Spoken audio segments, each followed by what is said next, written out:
जय जगन्नाथ। आज का जो विषय है वो है हमारा गंडांत। जो बोलते हैं कि मूड में बच्चा पैदा हुआ है, उसकी मूड शांत करना पड़ेगा और ये बच्चा जिंदा रहेगा या नहीं, और गंडांत में ग्रह है। तो ये गंडांत क्या है, चलिए हम लोग आज सब ये जो टॉपिक है इसको जो मैं दिखा रही हूँ, आप लोगों को बता रही हूँ, इसको आप अपना जो हॉरोस्कोप है, टिप्पणी है, उसको आप खोल के बैठिए, आपको पता चल जाएगा क्या है, आप क्लियर हो जाएंगे, क्योंकि आप लोगों को पता चल जाएगा कि एक्चुअली हम गंडांत का मतलब क्या है। तो चलिए मैं आपको बताती हूँ। गंडांत जो होता है हमारे जो देखिए हमारी जो राशियाँ हैं, ये है हमारा ये घर है, टिप्पणी है, ये है हमारे शुरू होते हैं एरीज।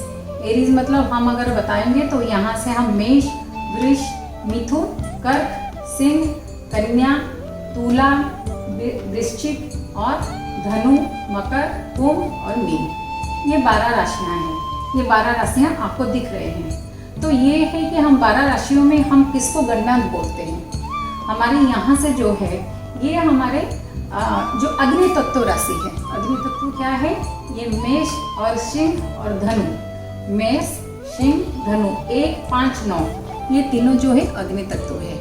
उसके साथ हमारे क्या होते हैं कि आप देख लीजिए 4, 8 और 12, ये जो 3 है राशियां हैं, ये जल तत्व है। बस इसी के ऊपर आधारित है हमारा गंडांत। तो चलिए, जो ये बहुत ही सिंपल बात है, सरल बात है, आप लोग समझ सकेंगे।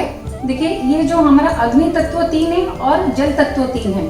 अगर कोई आदमी अचानक नहा के आता है और नहा के आने के बाद हवन में बैठते हैं, या कोई हम गृहिणी की बात ले लीजिए, हम लोग नहा के सुबह सुबह आते हैं जल्दी जल्दी और खाना बनाते हैं गैस के सामने खड़े होकर। तो ये जो अचानक हम सर्दी से गर्मी पे आते हैं, गर्म का दिन है और एसी में सोए होंगे और अचानक हम जाके नहाएंगे और नहा के हम गैस के सामने खड़े होंगे, जो हम फील करेंगे ये तो बहुत माइल्ड, मतलब थोड़ा सा मैं आपको बता रही हूँ, बट ये कितनी डीप बात है, ये कैसा क्या है। देखिए अग्नि जो है, अग्नि क्या होता है, अग्नि अगर जाके जल में मिलता है तो क्या होता है कि अग्नि खत्म हो जाता है, अग्नि बंद हो जाते हैं, और जल अगर आके अग्नि में मिलते हैं तो क्या होता है, अल्टीमेटली जल गर्म हो जाएगा। अगर हम एक पतीले में जल लेते हैं, अग्नि में दिखाते हैं, तो वो गर्म होके उबलते हैं और अग्नि भी शांत हो जाते हैं, मतलब खत्म हो जाते हैं। बस इतनी सी बात ही हमको समझना है कि ये जो खत्म और शुरू, इसी का सिलसिला क्या है। चलिए मैं आपको बहुत अच्छे से बताती हूँ। ये जो है हमारे 12 राशियाँ हैं। 12 राशियों में हमारे मेष, सिंह, धनु, ये 3 अग्नि तत्व है, इतना आपको समझना है। और ये जो है 1, 5, 9, उसके बाद आपके कुंडली में 4, 8 और 12, 4, 8, 12, ये तीनों है जल तत्व। चलिए, जब भी हमारे 27 नक्षत्र हैं, तो नक्षत्र जो 27 नक्षत्र है उनमें से जब भी हमारे लास्ट, मतलब ये इसका मतलब है कि लास्ट, जब एक चक्कर लगा के लास्ट में रेवती नक्षत्र में पहुंचते हैं, कोई भी इंसान का 27 नक्षत्र को क्रॉस करते हैं, हम बोलते हैं कि जब भी ये रेवती से अश्विनी को आते हैं, या अश्विनी से मघा को आते हैं, या हम समझ लीजिए कि ज्येष्ठा से मूला को आते हैं, ये 3 जगह जब भी ये नक्षत्र बदलते हैं तब गंडांत नक्षत्र बोलते हैं। चंद्र जब भी इस घर को आते हैं, या तो आप समझ लीजिए कोई भी ग्रह, प्लैनेट, ये घर में चरण करते, गोचर करते हैं, मतलब घूमते हैं, तो तभी हम बोलते हैं गंडांत। समझ लीजिए मेरा चंद्र, समझ लीजिए कि मेरा चंद्र सिंह में है और कहाँ है, मघा में है, मघा में 0.1 में है, तो मुझे क्या, गंडांत, मेरा जो चंद्र है गंडांत नक्षत्र हो गया, हम बोलेंगे। अगर किसी का, आप समझ लीजिए कि किसी का सिंह लग्न है, और सिंह लग्न है और 0.1 में है, 0.2 में है, या 3 डिग्री में है, तो उसको क्या, राशि गंडांत, राशि का जो स्वामी है राशि गंडांत लग गया। तो हम इसको बोलते हैं, चंद्र जब बदलते हैं तो चंद्र को नक्षत्र गंडांत बोला जाता है, ये राशि गंडांत हो गया। और हमारा नक्षत्र, राशि और तिथि गंडांत। चलिए मैं आपको तिथि के बारे में भी बता देती हूँ। किस तिथि, अभी तिथि का भी मैं आपको यहाँ लिखी तो नहीं हूँ, मैं आपको बता देती हूँ। एक पुण्य तिथि होता है, एक नंद तिथि होता है। तो पुण्य तिथि क्या है कि शुक्ल पक्ष और कृष्ण पक्ष दोनों पक्ष की पंचमी, दसवीं और 15वां मतलब पुण्य तिथि, पूर्णमासी को पुण्य तिथि बोलते हैं, कृष्ण पक्ष और शुक्ल पक्ष को भी। पर नंद तिथि किसको बोलते हैं? एकम, छठ और 11 मतलब 1, 6, 11, वो 5, 10, 15 और ये 1, 6, 11 आपको याद रखने में सरल रहेगा। तो एक प्रतिपदा और 6 मतलब षष्ठी और 11 ये तिथियों में गणना तिथि बोला जाता है। अब आपको पता चल गया राशि गणनांक क्या है, और अब आपको पता चल गया कि चंद्र जहाँ अगर चंद्र यहाँ गोचर करेंगे तो ये नक्षत्र तिथि नक्षत्र गणनांक हो गया। अब आप तिथि गणनांक भी आपको पता चल गया। अब चलते हैं कि गणनांक के बारे में अब टॉपिक पे आते हैं। गणनांक ये है कि जब भी जल राशि में लास्ट का 48 मिनट और अग्नि राशि का फर्स्ट का 48 मिनट मतलब एक घड़ी 24 मिनट होता है, और दो घड़ी 48 मिनट बोलने से देखिए एक घर जो है वो 30 डिग्री का होता है। तो जल तत्व के 29 डिग्री 12 मिनट से लेकर अग्नि तत्व के 0 से 3 डिग्री तक को हम गणनांक समय गिनती में लिखते हैं। तो अगर कोई जल तत्व मीन से मेष को या कर्क से शीन को या वृश्चिक से धनु को अगर गोचर करते हैं और तिथि भी आपको पता चल गया, तब आपको पता चल जाएगा कि ये टाइम में गणनांक लगता है। अगर ये आपको ये भी पता चल गया कि जल राशियों में 48 मिनट लास्ट का, अग्नि तत्व के फर्स्ट 48 मिनट्स फर्स्ट का, तभी गणनांक समय बोला जाता है। डिग्री भी आपको लिख दिया गया 29 डिग्री 12 मिनट्स जल तत्व के और अग्नि तत्व के 0 से लेकर 3 डिग्री तक। अब आपको डिग्री का भी पता चल गया। अब हम चलते हैं नक्षत्र के पास। नक्षत्र क्या होता है और ये गणनांक लगने से क्या होगा, ये है टॉपिक हमारा। ये देखिए कि जब भी रेवती और यहाँ अश्विनी लिखा गया है, जब हम एक ही घर में हमारे नक्षत्र 3 नक्षत्र होते हैं और उसमें 9 पाया होता है, मतलब 9 पाद बोला जाता है। तो 9 पाद क्या होता है? एक पैर मतलब 4 डिग्री, 4 पैर बोला जाता है एक में। हमारे एक हर घर को हम लोग धर्म, अर्थ, काम, मोक्ष ये चारों में डिवाइड किया गया है।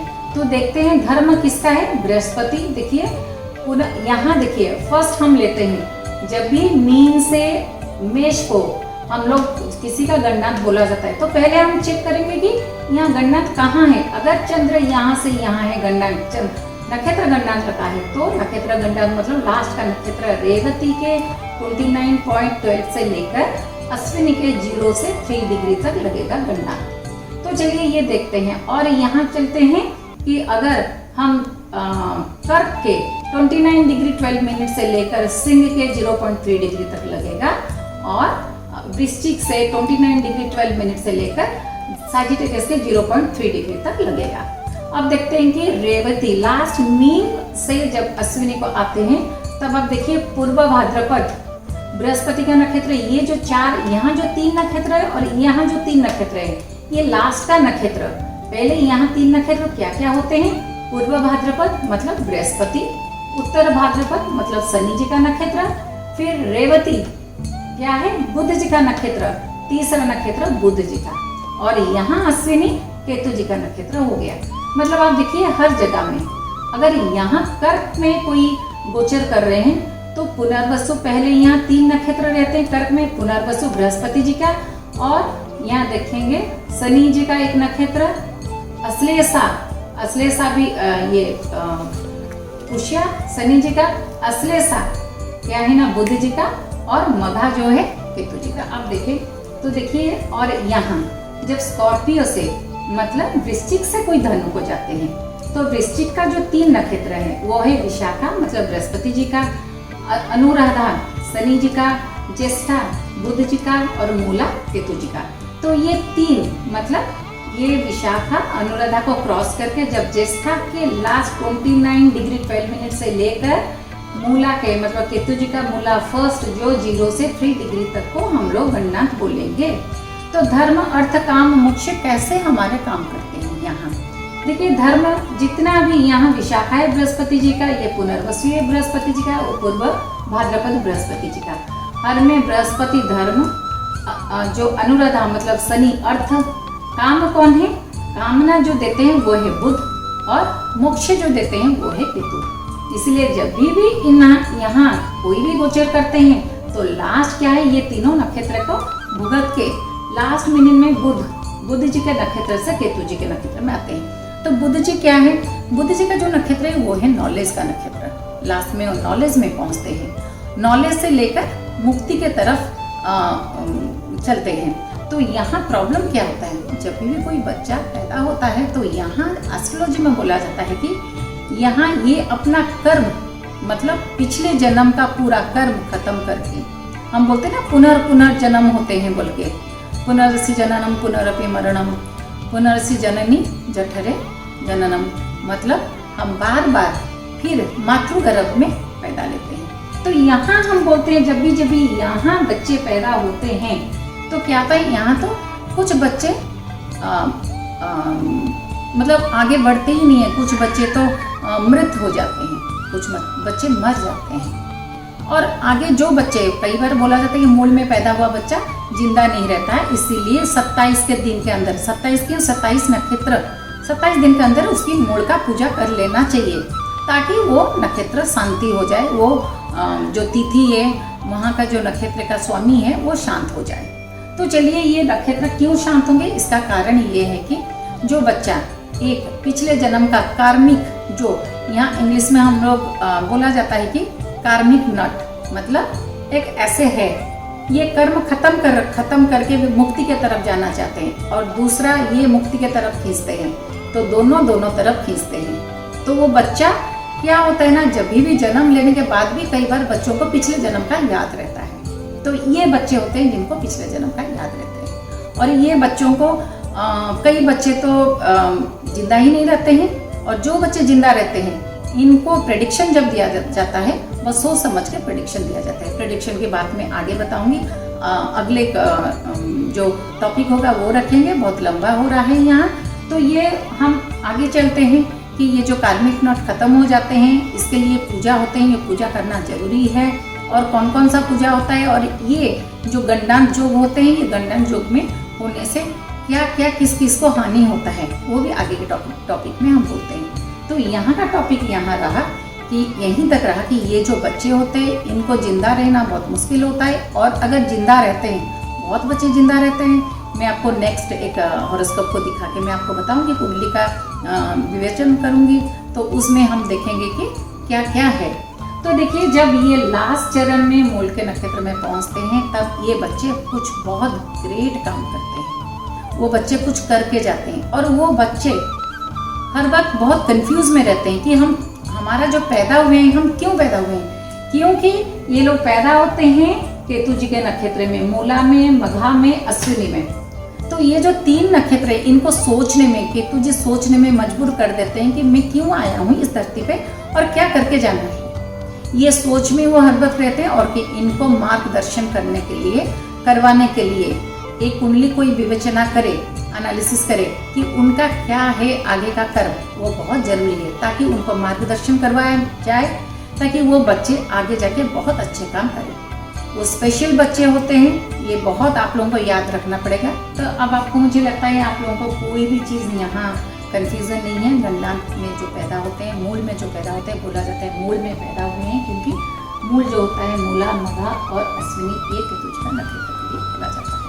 तो इसमें और एक बहुत अच्छी बात है जो कि हम बोलते हैं कि ये बच्चे क्यों तड़पते हैं, क्यों जिंदा नहीं रहते हैं, क्यों ग्रेट काम करते हैं, क्योंकि जब ये लोग पैदा होते हैं तो बृहस्पति के, शनि जी के, बुध जी के नक्षत्र में, ये तीनों में इतने, बृहस्पति ज्ञान, शनि जो है अर्थ, मतलब ये कंफ्यूज रहते हैं, और कंफ्यूज रह के भी लास्ट चरण तक ये अपना काम समाप्त करके, कार्मिक कर्म समाप्त करके एक नया जोनी में, नया जन्म में आए हुए होते हैं।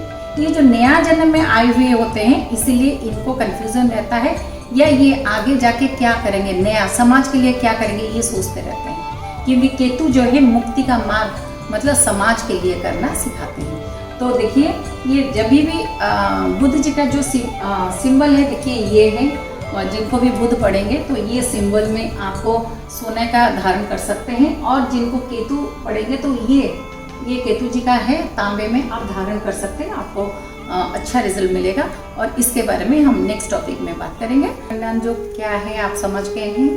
मैं अपनी वाणी को यहीं विराम देती हूँ, फिर मिलेंगे। जय जगन्नाथ।